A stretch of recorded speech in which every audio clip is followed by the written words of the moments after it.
मित्रांनो, जय जवान जय किसान. मी एक शेतकरी नागेश गोंदवणे.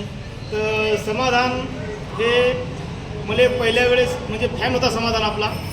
तर पहिल्यांदा आला बसस्टँडच्या हॉटेलवर, जेव्हा मी अतिक्रमणात हॉटेल चालवायचो तेव्हा आला. मग नागेश गोंदवणे तुमचा खूप फॅन हो. मग ओळख पाळख झाली, मग थोडीशी आपली जाणून घेतली समाधानची. तर लय वाईट वाटलं. वाईट आजही वाटते. मी बी एवढा सक्षम नाही सध्या, पण तरी पण समाधानासाठी मी धडपड ही नेहमीच राहते. समाधानाच्या प्रत्येक वाढदिवसाला कपडे, पुन्हा झाले बड्डेसाठी केक वगैरे सगळं. आजही आम्ही छान ड्रेस घेता समाजासाठी. तर दुसरी गोष्ट काय आहे माहिती आहे का, जसं मी करतो का तसं तुम्ही बी समाजासाठी काय ना काही करा. लय गरीब आहे माणूस, 22 वर्ष वय आहे, अजिबात चालता येत नाही. जन्मता अपंगत्व आलं. हे समाजाचा भाऊ आहे बिचारा, सध्या 12वीची पेपर द्यावा लागला. तर समाजाची सांभाळायची जबाबदारी असती. पाहिजे तू लहान आहेस का, हे लहान आहे पण तरी पण मोठ्या भावाला बिचारा सांभाळून घ्यायला लागला. आज भावाचं नातं तुम्ही पहा.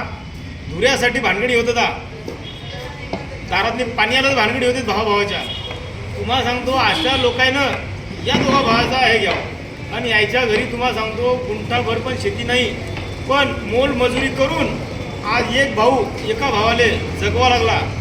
अजून काय पाहिजे आपल्याला.